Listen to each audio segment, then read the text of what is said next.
They were like two pyramids. Hey guys, my name's Dan, and this reaction comes from Dead Meat. This is Return of the Living Dead 1985 kill count, and I do apologize for this being a week late.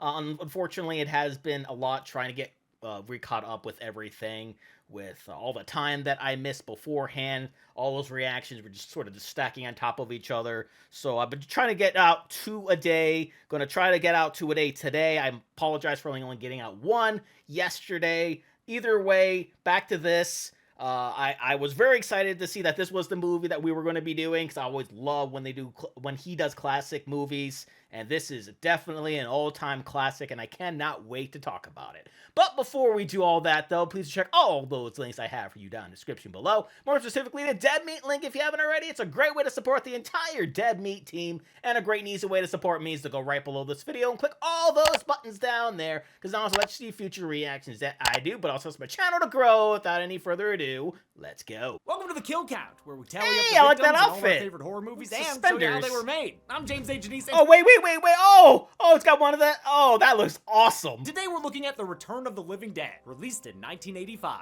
Fruitless, as I sometimes call it, is a zombie flick with attitude, and jokes, and boobs. And boobs. That rules. It's kind of the unofficial other sequel to Night of the Living Dead, a cousin branch to Romero's Of the Dead series. The OG zombie flick was co-written by George Romero and John Russo, who parted ways after that film's release. Romero went off and made Dawn of the Dead, while Russo wrote Return of the Living Dead. But his investor Tom Fox didn't like Russo's early drafts, so he had the script rewritten by Dan O'Bannon, who wrote frickin' Alien. Now, Dawn of the Dead is one of my favorite horror movies. It fucking rules. And Russo and O'Bannon knew that, which is why they decided to make their movie so drastically different. Instead of a reflective piece about the end of society, Return is a punk rock horror comedy with zombies that are basically unstoppable. Also, they eat brains. Brains! Oh yeah, also they talk. A lot of the punk influence came directly from O'Bannon. I was tired of seeing punks portrayed in movies and television as villains. I knew punks. They were the nicest people in the world. He was eventually hired to direct the film, his first time doing so. That led to a grueling production full of personality clashes and a fired effects artist. It wasn't really a film production, it was a war zone. Most of the on-set problems stemmed from the low budget and O'Bannon's temperamental behavior. I didn't feel that Dan was prepared.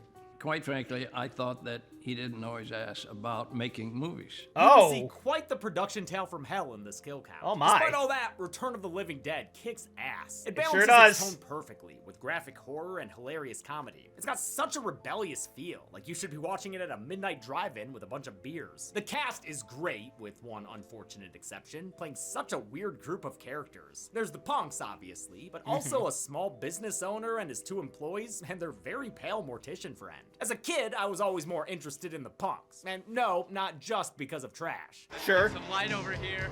Trash is taking off her clothes again. But now I love the adult characters just as much or more, since they're played by a trio of terrific character actors. The Return of the Living Dead is an excellent cult classic that I worry may be slipping in recognition. I just don't hear people talk about it as much as they do other older properties. But they should. With its soundtrack and aesthetic, it's a fun depiction of 80s counterculture. Also, the movie's got a ton of kills. I mean it.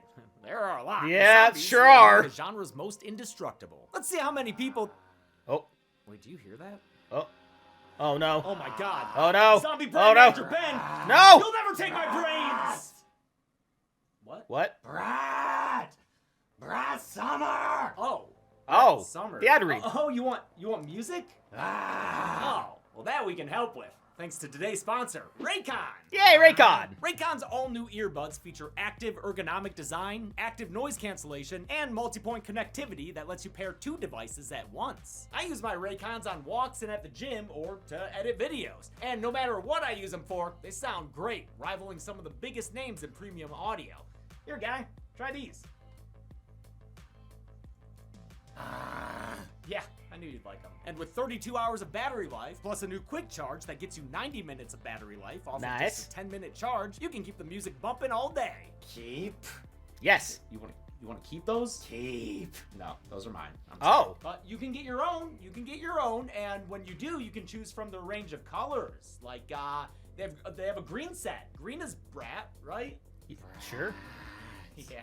Not to mention, you and all our audience can get 20 to 40% off your Raycon purchase by clicking the link in the description or by going to buyraycon.com/deadmeat. Let's see how many living won't return from the dead and get to the kills. There's gonna be quite a few deaths in this one.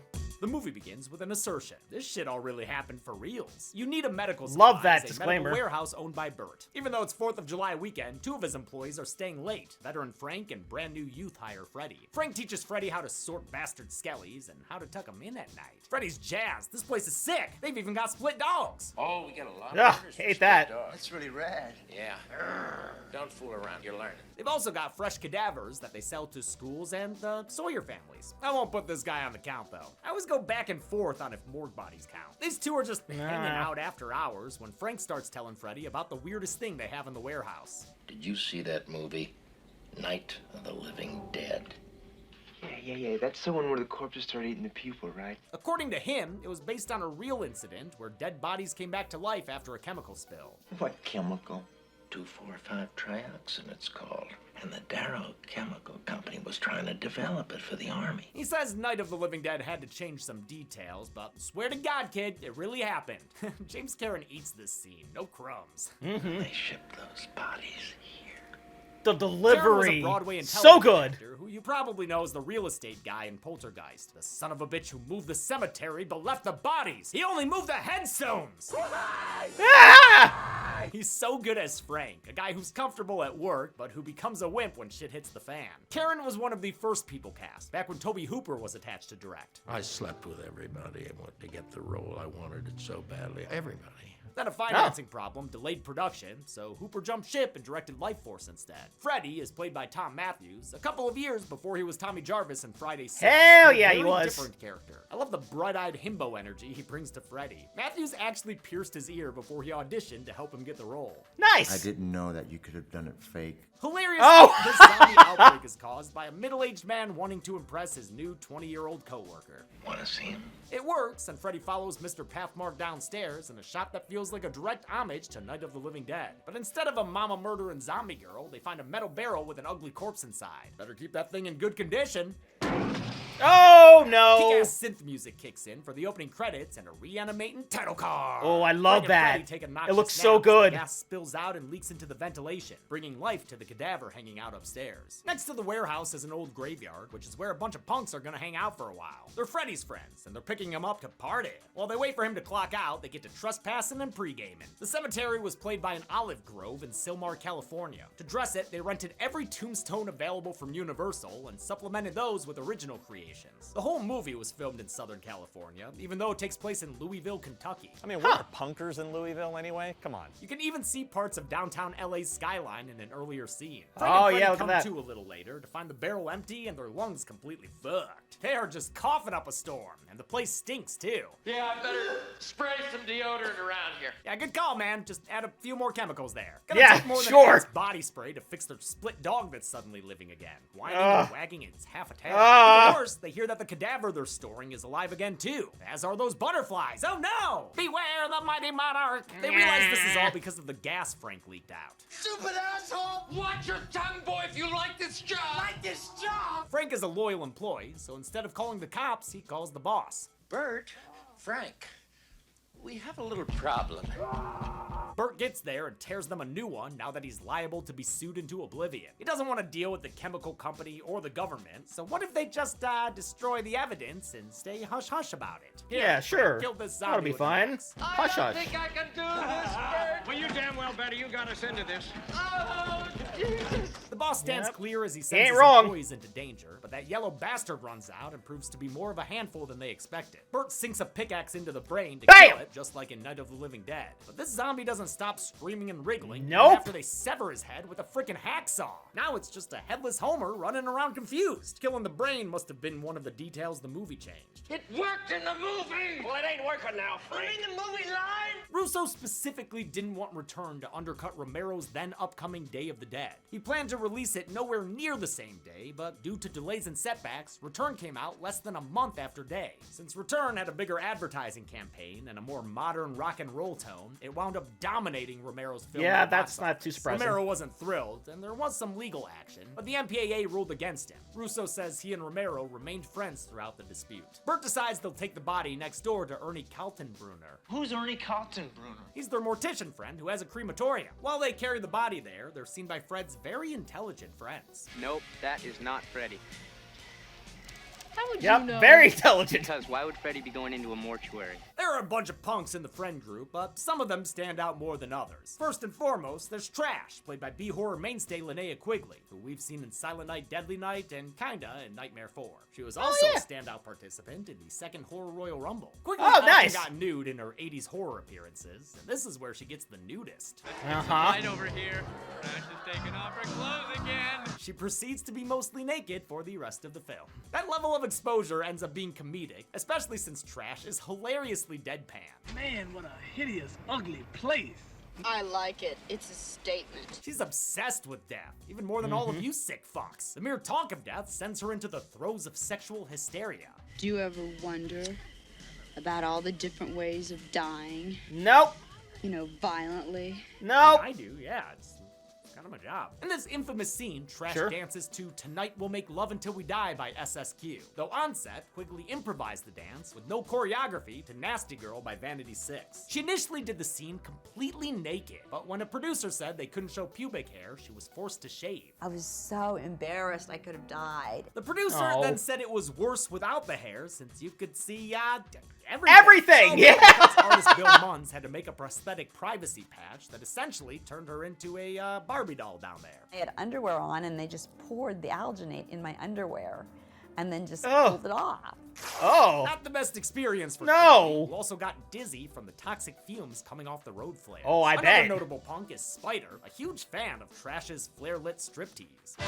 Very He's recognizable. played by Miguel A. Nunez Jr., who frankly doesn't get enough respect. This Nope. was his first big role, and he really needed it. I was homeless when I first got to California, so I was still living in the streets when I had this job. They didn't even know that. Nobody in the cast even knew this. Right after this, he filmed Friday 5, where he laid down them poopin' bars. Sure did. Ooh, baby, ooh, baby. He was also in Leprechaun 4 in Space and the Scooby-Doo movie. Then there's Suicide, one spooky motherfucker. He's played by Mark Venturini, who joined Nunez in Friday 5 as the axe-wielding Vic, killer of candy bars. He gives Suicide an inch more depth than just a standard scary dude. I mean, I got something to say, you know? So what do you weird. think this is all about? You think this is a fucking costume? Yeah. This is a way of life. Everyone said Venturini was a real nice guy on set, so it was extra sad when he died of leukemia shortly after production. The only punk it sucks to have here is Scuzz, because he's played by Brian Peck, who, if you watch that Nickelodeon documentary, you'll be familiar with. He Oh, unfortunately God. did a lot Not of him. stuff behind the scenes, but his character's pretty minimal, so I'll mostly ignore his existence. All Fuck that right. scuzzbag. Burt gets to Ernie's and spooks him, so Ernie pulls a gun on Burt. Haven't seen that on Sesame Street, have ya? No, Burt asks the never. gory-looking coroner if he can help them dispose of some weasels. Yes, rabid weasels. Can they burn them up in your crematorium, please? You just can't burn animals alive. It's just too hideous, isn't it? At least let me kill them first. Take them out in the parking lot and put them out of their misery. I love how Don Calfa seamlessly jumps into this cast and matches their energy. He's probably best known as the bumbling hitman in Weekend at Bernie's. He learns that those ain't weasels and has some stern words for his old friend. Frankly, Bert, I think you acted precipitously in cutting up the corpse. Well, you may be right. I don't know, but I did it. Rounding out the older cast is Clu Gulager as Bert, who we saw as the pissed-off dad in Nightmare 2. Before doing horror films, he acted in Western TV shows, where he was a total hunk. Dude lived into his 90s, with his final role in Tarantino's Once Upon a Time in Hollywood. Oh, good for Gulager was him. the last actor cast, and missed the 2 weeks of rehearsals where everyone else got to know each other and figure out the movie's tone. As such, he didn't always really get what was going on, or what the other actors were doing. He and I didn't always get along together, although we do now. He also clashed a lot with director Dan O'Bannon, which reportedly got physical at one point. Oh, God. Gallagher came to love the movie after he saw the finished product and spoke highly of it for the rest of his life. Am I proud of it? You bet I am. They love the Yeah. garbage bags full of Awesome. Simpson parts and split dogs into the incinerator, then burn those bad boys up. I guess I can finally count that cadaver as dead. Ain't no coming back from this. The only problem is, it turns him into ash, which billows out of the smokestack and fills the night sky. The ashes either become or imbue with rain clouds, which then open up and drench everything below them. The toxin-filled water saturates the graveyard full of dead bodies and soaks the punks, who have to hightail it back to their car. It makes their skin burn. Oh, poor trash. Yep. Earlier, Freddy's girlfriend Tina left the other punks to check if he was done with his shift. Now she lets herself into the office to get out of the rain and wanders into the basement looking for him. She sees the barrel that started it all, empty of its body. Say, where'd that body go anyway? Oh, there it is. Ew! God, that looks amazing!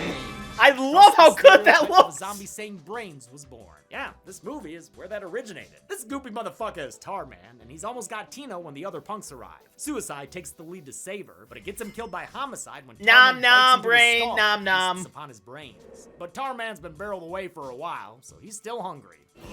He hungry. Tarman originally had a different voice that got pitched down in home video releases.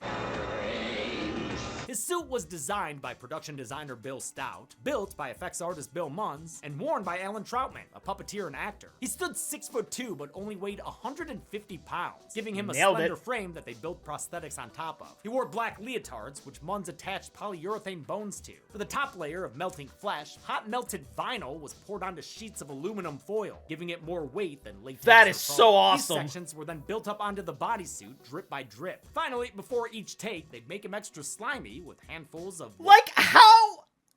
I gotta ask, like, whenever I see, like, makeup and all this stuff done this way, I always think it looks so cool. But then in the back of my mind, it's like, how do you come up with these ideas to create something as creative as this? I can't even fathom it. That makes me just love it that much more. What they called super goo. The punks lock Tarman in the basement and flee the warehouse, then run into the graveyard where they see the effects of the rain. Halfway into this movie, the dead are ready to roll. Yeah, cue the rock and the chaos. Woo! Zombies emerge aplenty from the muddy earth as the characters split up and flee. Trash, who's Donald Duck in it, gets left behind in a puddle, then is overcome by a swarm of zombies who dine on her. Bye. Casting director Stanzi Stokes knew quickly from casting her in Silent Night, Deadly Night, so she called her to play Trash after the original actress got pregnant and dropped out. I was bad she got pregnant, man. Everyone on set seemed to like her, whether it was for her acting ability. She didn't give a shit about all of that morality crap. She's an actress, one of the best. Or for, you know, other reasons. Sure. Some of my fondest memories was... They were like two pyramids. What a thing to say! Someone needs to get bonked. Bert and Ernie Oh my finished C God. for cremating, but things ain't looking good for Freddy and Frank. They're getting sicker by the minute thanks to breathing all that toxin, so they call for paramedics who don't like what they see. They're not getting Paramedic! any signs of life. No pulse, no blood pressure, no heartbeat. Technically, you're not alive. Wait, are you saying I should add them to the count? Look, obviously, I didn't mean you were really dead. Yep. Dead people don't Not move yet. around Not and yet. talk. Yeah, agree to disagree on that point, but I guess I'll hold off for now. I'll be watching you two. Spider, Tina, and Scuzz get across the graveyard to Ernie's place. He lets them in with his usual hospitality, waving a gun in their face. Ernie's, yeah, he's probably a Nazi. I mean, he's not old enough to have been a Nazi, but he's definitely got sympathies. There's a picture of Eva Braun in his office, and it's not accidental when he uses a German phrase at one point. It's coming down like einen betrunkenen Soldat.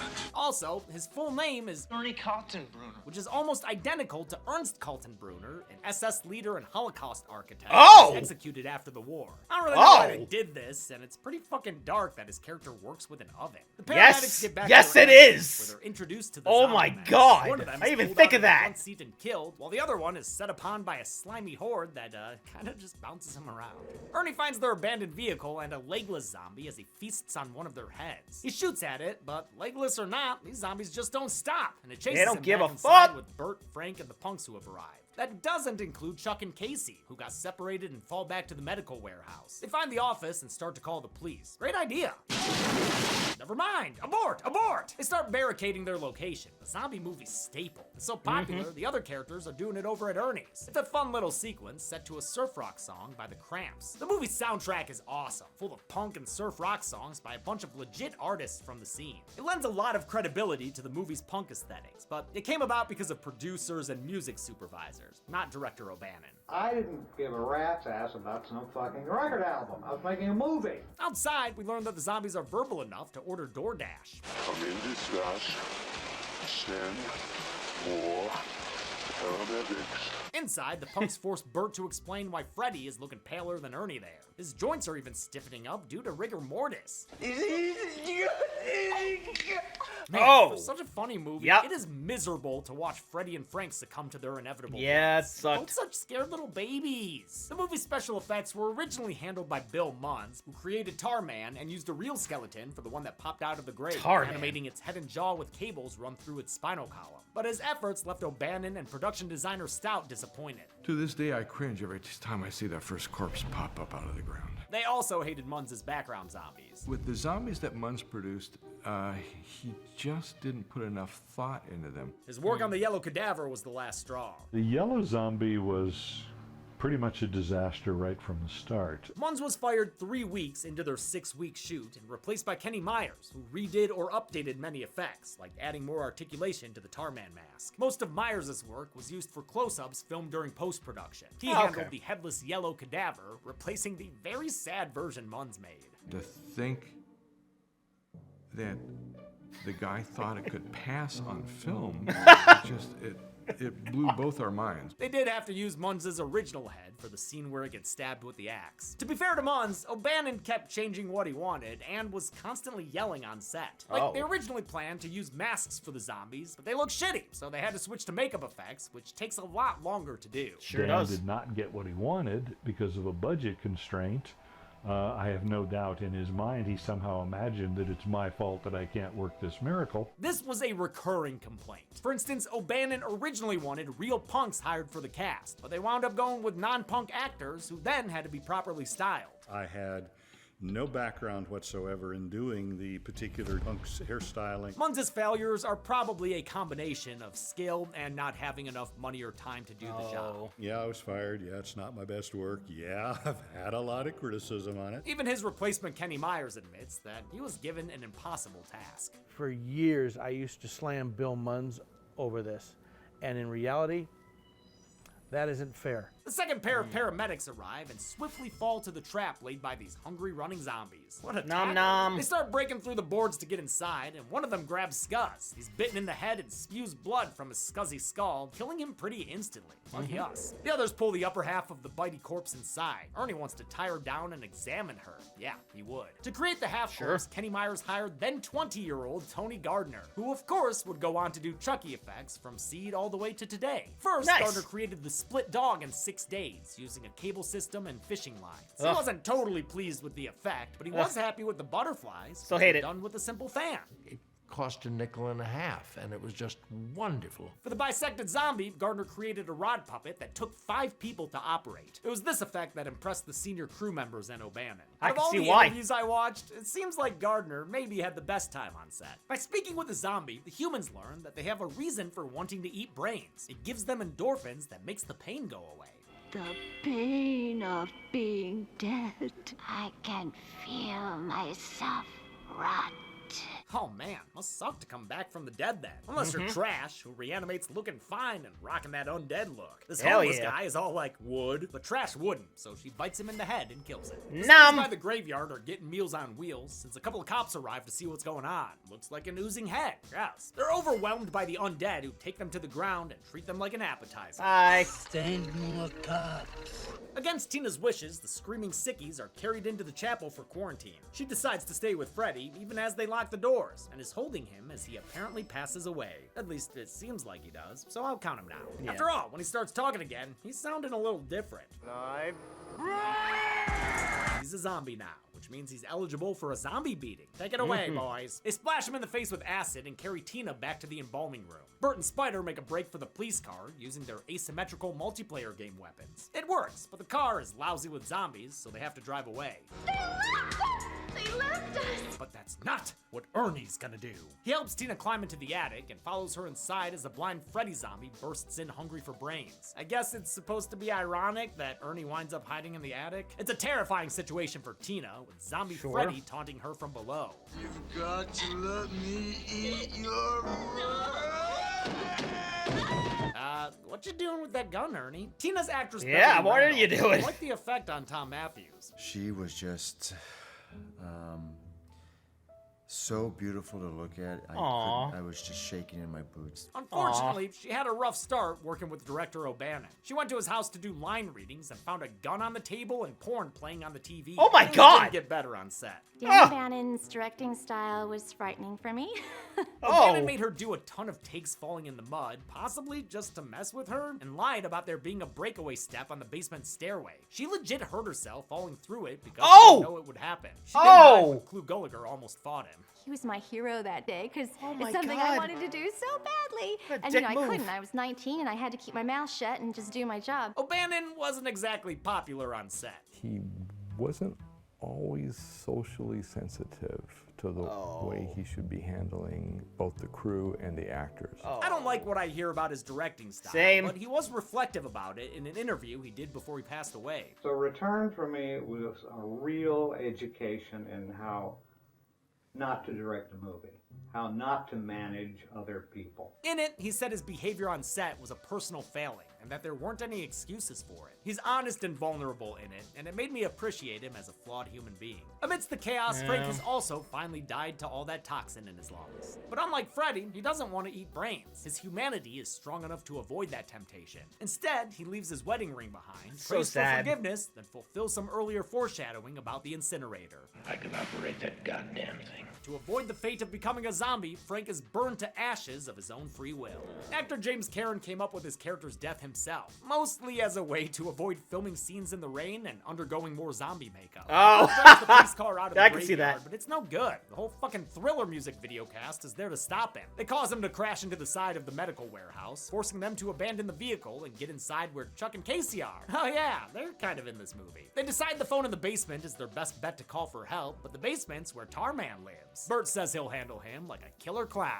I'm gonna knock his goddamn block off. And true to his word, that's exactly what he does. Yeah. Nice. More cops get to the graveyard, but man, these zombies are smart enough to put on performances. It leads to another trap that gets all 10 new officers attacked and killed. Sucks to be the ground forces. Way better to be the chopper guy here. Yep. Bert calls the police and talks to the captain in charge of the blockade happening down the road. He begs for an evacuation, but it's too late. Trash and her music video zombies are here. They swarm and kill the cops. 15 of them total by my count. That includes the captain who was on the phone with Bert. Trash takes care of him herself.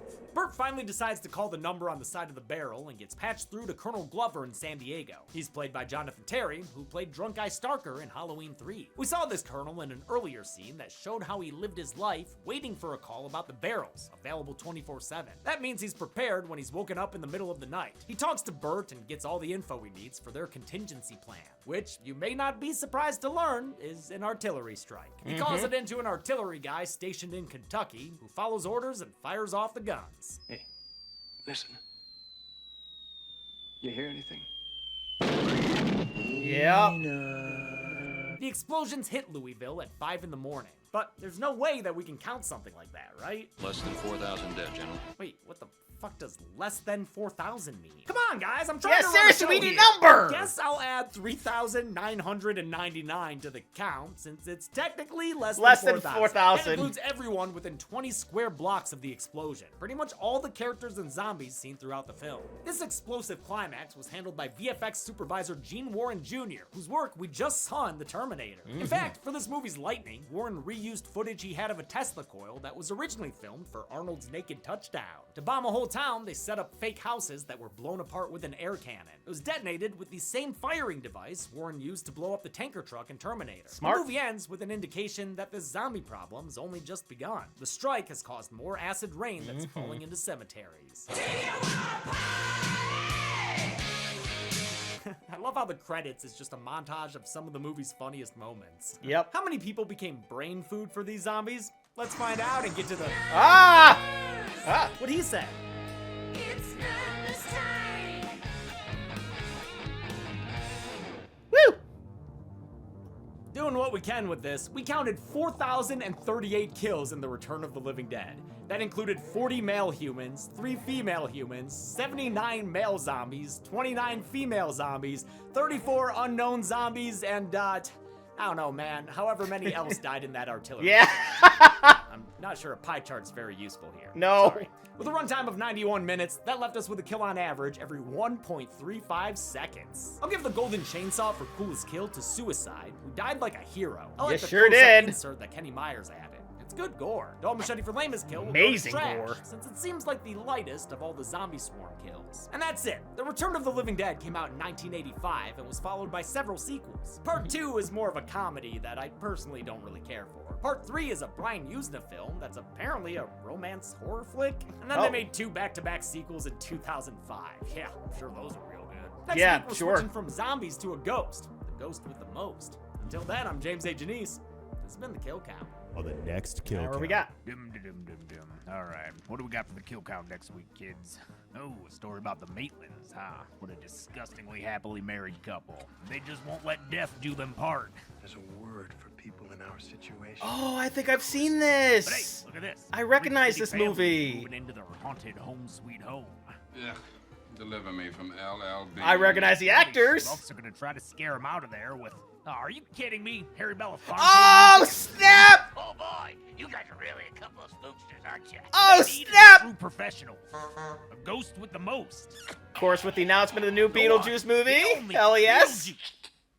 Don't even say his name. Ah, come on, you gotta work with me here. I'm just trying to make a damn kill count. Yeah, whatever. This week, go ahead and make my millennium. By watching the Tim Burton classic. Beetlejuice. Oh yeah, that's the stuff. Say it again, Sam. Beetlejuice. Third time's the charm. Beetle drink?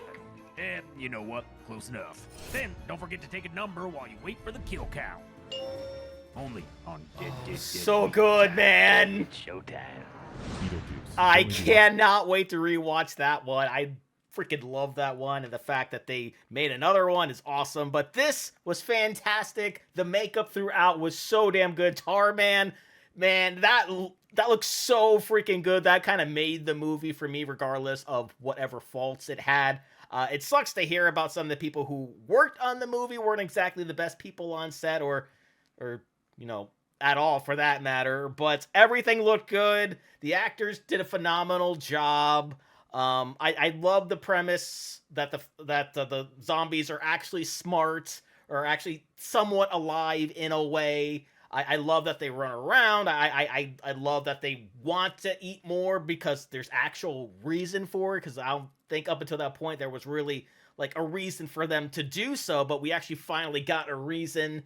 And, you know, the whole brains thing was born. This was the movie it came from, which makes it absolutely legendary in my book. So that's going to do it for me here. Comment down below. Let me know, what did you think about The Return of the Living Dead? Please leave a like if you enjoy. Please check all those links I have for you down in the description below. Then, lastly, and most importantly, I want to give a huge shout out to all my $5 now supporters on Patreon: Cruising, Wolverine310, Kester Kronich, Amber K, Raymond Bright, Joshy, Chris Curtis, Haley Machinardi, Ann Perry, Larka, Voss Cacophony, Morgan Page, Misa2, Lily the Snoopy Fan, Lauren, Jenny the Swifty, Allison the Aesthetic Girl, Fleet Street Vicomp, Sophie the Sunset Girl, Sarah Long, Summer the Dog Lover, Scott, Misa3, Arrow Hamster, Inca Linquist, Aubrey the Charlie Brown Lover, Potter Brawny, ZK Stuff, and Strange Mob. And if you too look to have a shout out, and in each and every one of my videos, please head over to patreon.com/TheDamnReactor for more. And I'll see you guys next time.